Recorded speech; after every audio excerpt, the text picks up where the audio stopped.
来乡亲啊，这个礼拜日就是正月15元宵节，台中东势乡的和安社区特别邀请老师来教长辈摇元宵做圆仔，提早来过节。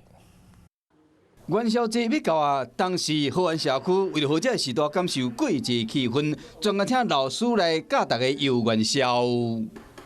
咱也家咧说较无共啦，参咱咧家咧用的无共啦，就较特别啦。有3种鸭啦，感觉较色质较水啦，较好食款安尼啦，食起来感觉足好，足好食的。感觉袂歹，那阵咧运动咧袂歹，感觉真好。这个时代，敢若烧过圆仔，毋捌吃过元宵，这款的体验，会感觉真新鲜。用糯米粉下去一直滚，大概滚了15次，让那个元宵变成越滚越大。